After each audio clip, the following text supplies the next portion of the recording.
Hey, great afternoon, everybody. Happy Tuesday.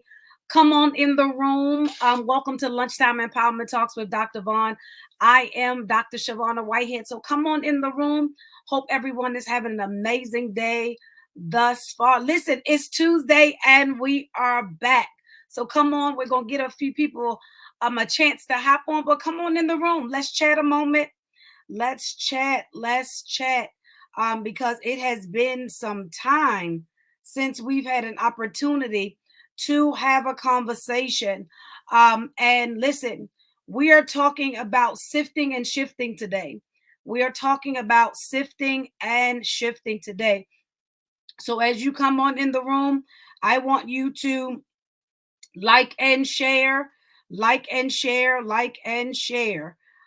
Because here's the thing, many of us have some things that we need to tunnel through. And the truth of the matter is, we need to do it now. We don't need to wait. We don't need to, we don't need to wait. We don't need to put it off any longer. So come on in the room. And we're going to get started because here's the thing. Many of us are trying to embrace new seasons carrying around old baggage. Yes, you heard me correctly. Many of us are trying to embrace new seasons carrying around old baggage. And so, as always, I want to give you tools. I want to give you strategies. Hey, big brother, how are you? I want to give you tools. I want to give you strategies. I want to give you substance to help you live well and build well and heal well and be whole well. Because a lot of us, we are doing the surface work, but we're not digging deep. Come on here. We're changing the surface to make it look healed. We're changing the surface to make it look free. We're changing the surface to make it look delivered, but we're not doing the actual work that we need to do. And so, yep, today's topic is sift and shift. Well, Dr. Vaughn, what is sifting? Sifting is the actual the act of removing stuff. If you old fashioned like me, we're from the country.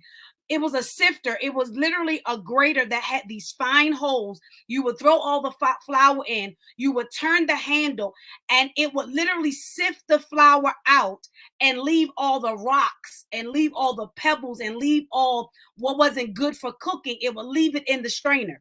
What does that mean for some of us? Some of us need to go through a sifting in our lives because there are some things that don't belong.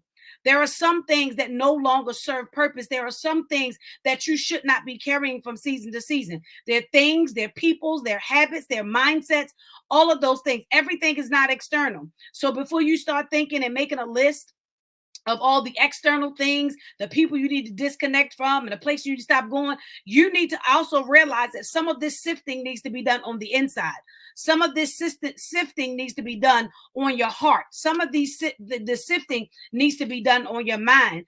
And so we can't shift until we sift. Come on here.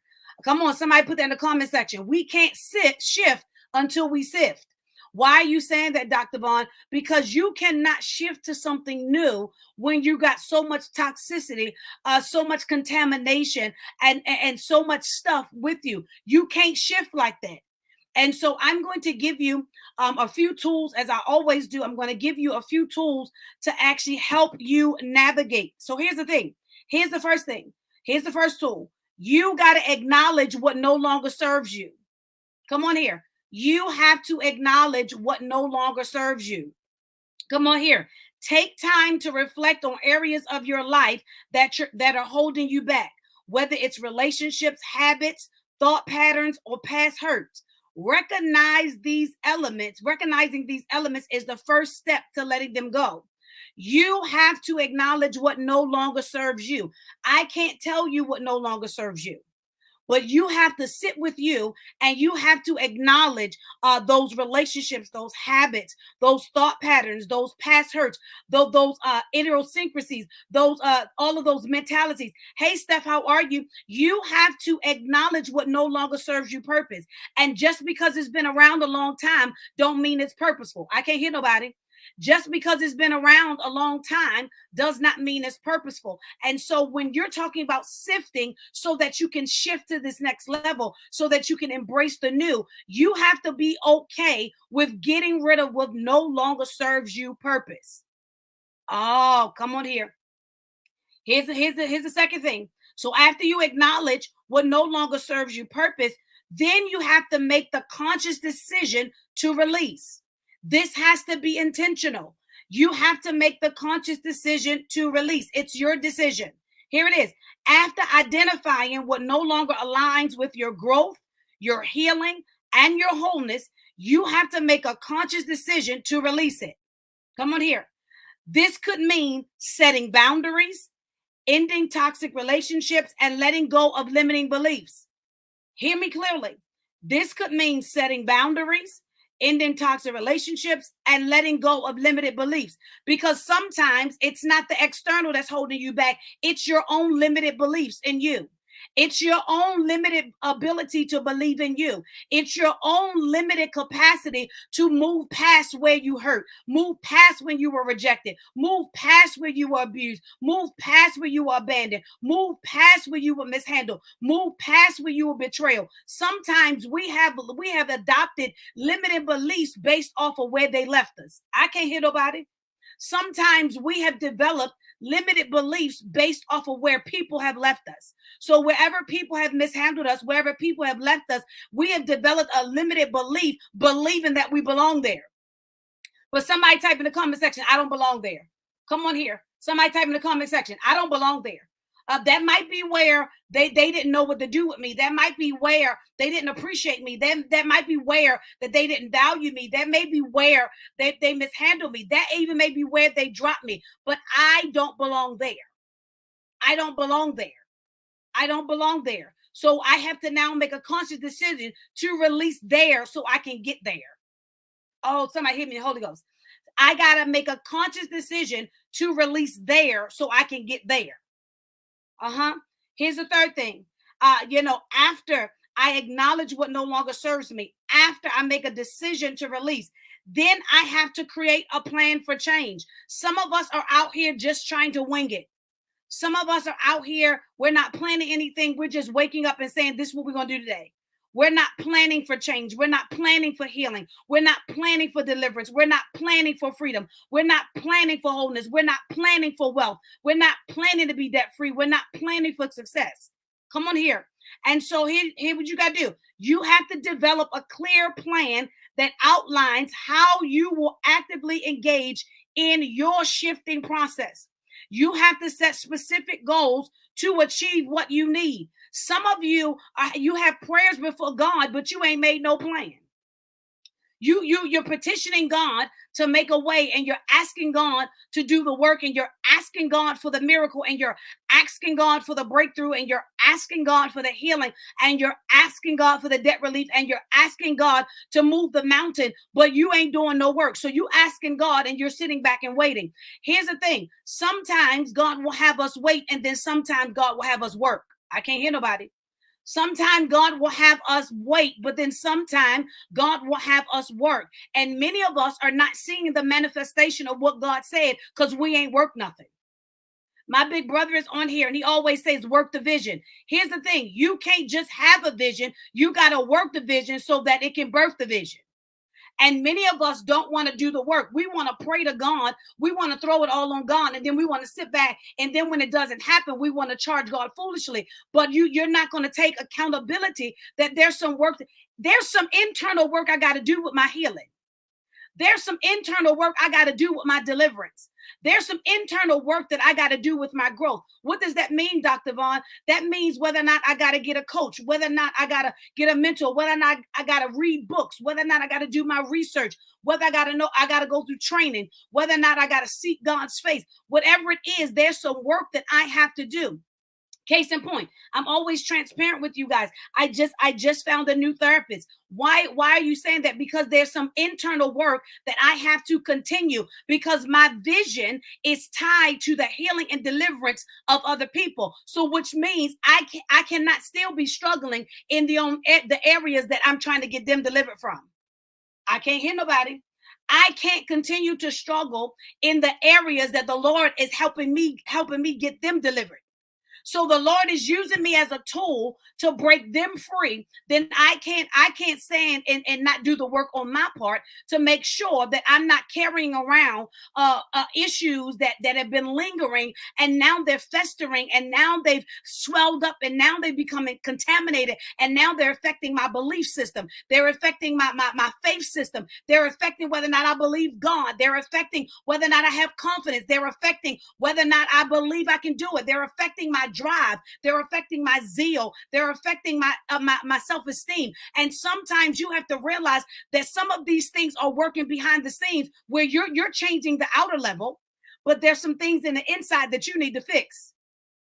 Somebody type in the comment section, this is the inside job. This is the inside job. Here's number 4. Number 4 is you got to learn to practice patience and grace with yourself. You have to learn how to practice patience and grace with yourself. I'll say it again. You have to learn how to practice patience and grace with yourself.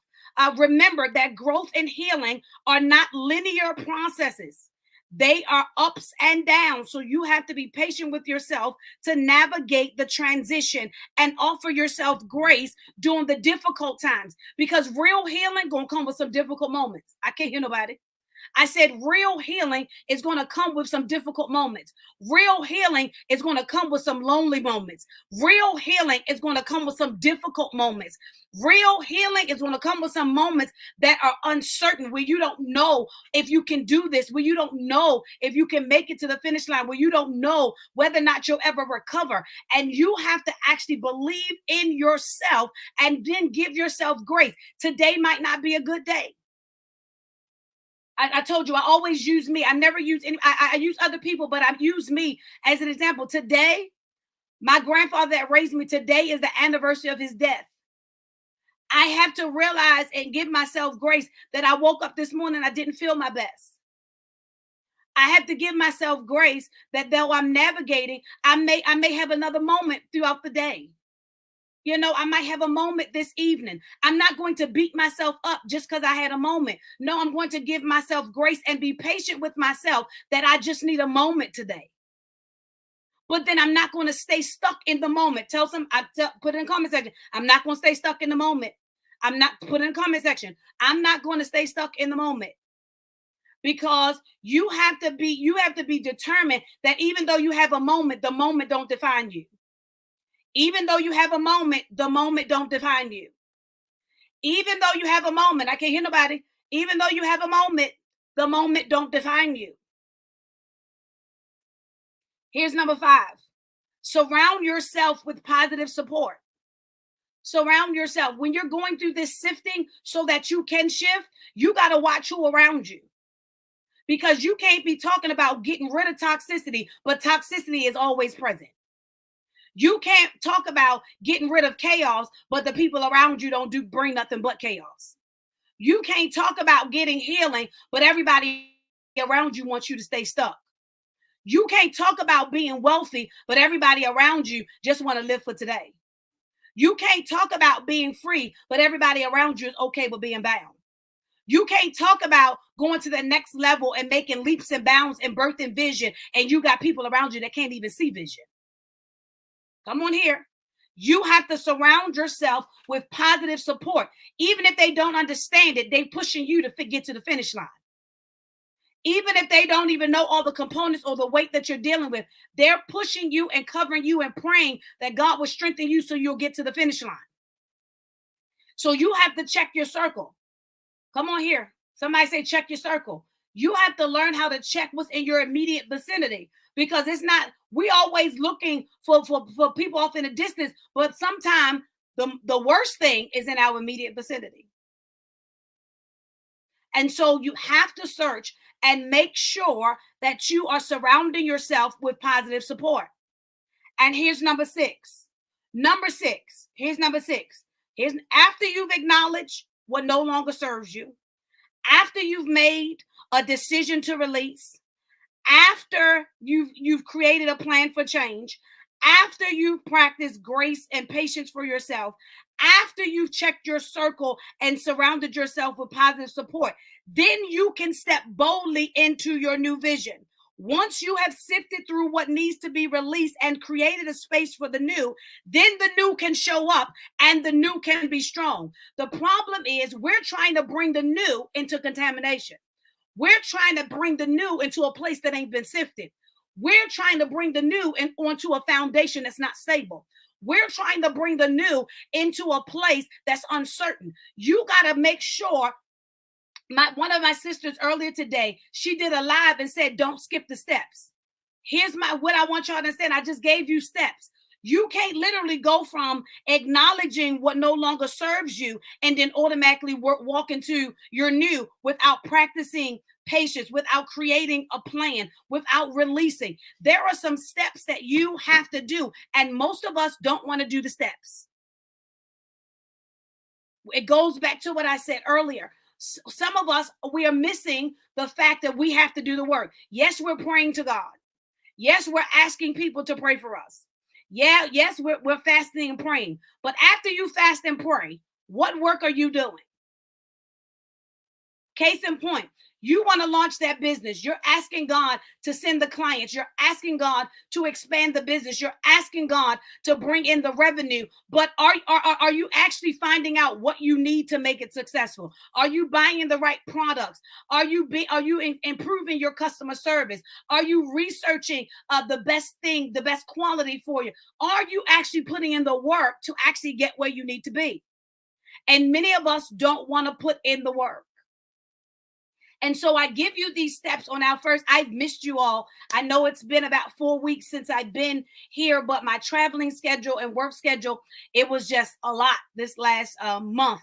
But listen, I wanted to bring you in. And when I said, Lord, well, what do we talk about on our first session? He said, there's a sift and there's a shifting that I need to do. There's a sift and there's a shifting that I need to do. And they need to let me do it. You have to endure the entire sifting. Many of us, here's the thing. I go back to the thing. When you going into a flour sifter, anybody from back in the country will tell you, you put the flour in the sifter, you take it and you turn the knob, it actually releases all the flour and it keeps whatever is not bakeable, whatever is not usable. But here's the thing.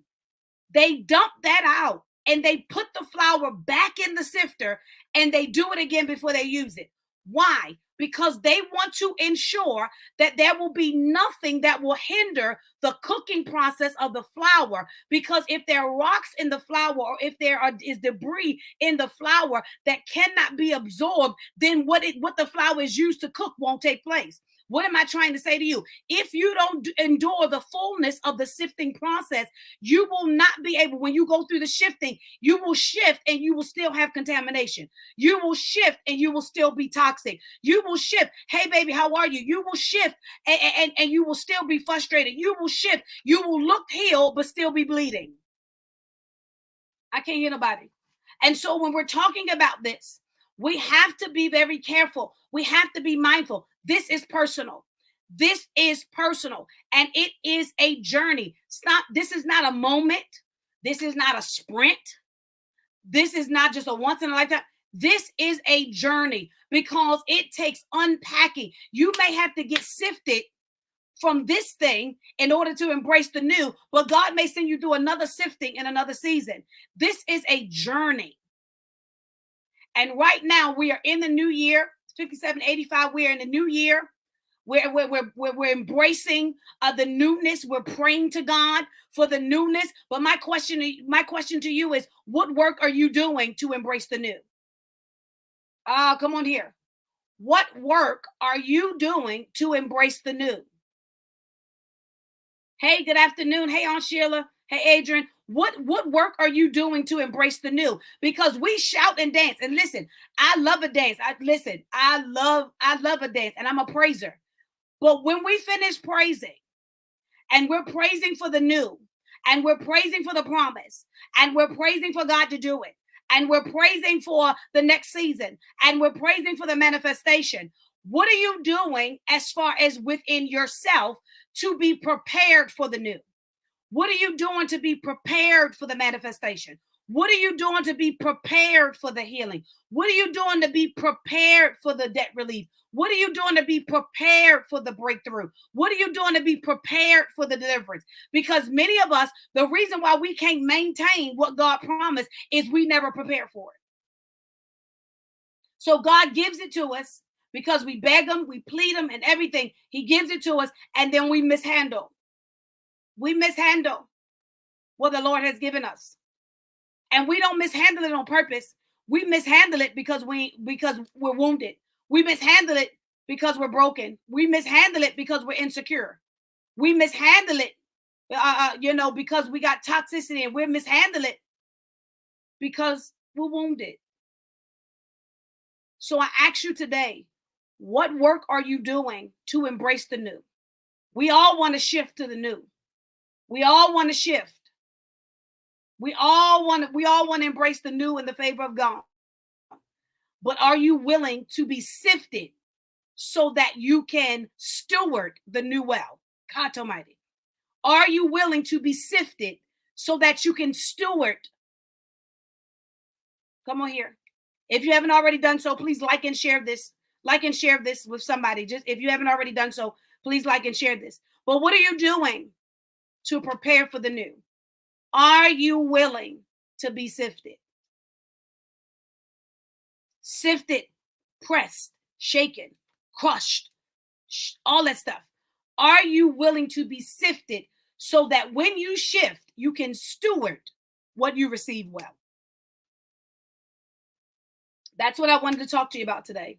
That's what I wanted to talk to you about today. It's time to sift and to shift. And so, listen, I'm super excited that you all joined me. We are back in the flow. We are back in the flow. Again, I've been out of the country a couple of weeks, and then some ministry obligations and preaching and work stuff took me away for a few weeks, but we are back, and we are back in the flow and everything. Listen, I hope this helped you. I hope you received something. I hope this strengthened you. I hope this jogged something and reignited something in you to go after your healing holders. Go after everything, but go after it well. Do the inside work so you can go after it well. And listen, if you are free this Saturday at 3 p.m., this Saturday at 3 p.m., this Saturday at 3 p.m., this Saturday at 3 p.m. is my official book signing for my new book, The Repossession of Me, as well as the official nonprofit launch for Ormore Incorporated.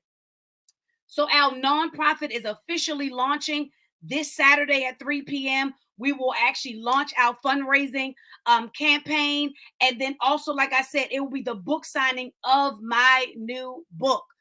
You can go and pre-order it on the website, but the books will also be available for sale on Saturday. And so listen, come out. It's free. It's open from 3 to 7. We're going to be there. We're going to be there just fellowshipping from 3 to 7. My big brother, Dr. Eric Holmes, will be hosting the book release and the book signing for me on that Saturday. So listen, come fellowship.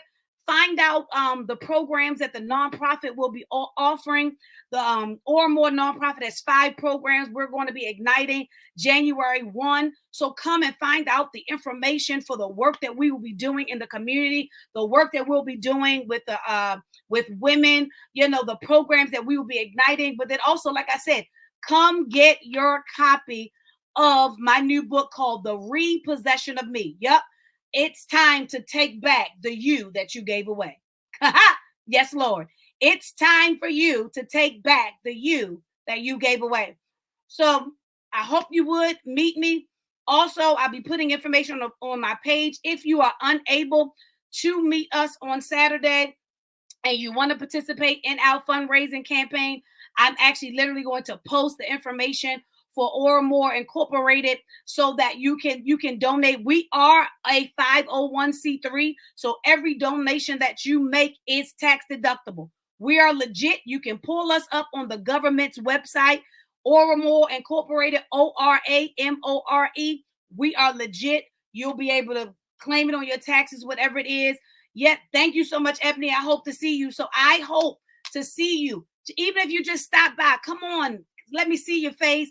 We're gonna have a wonderful time. God's gonna meet us there. We're gonna just be grateful and celebrate. I'm just excited about this season.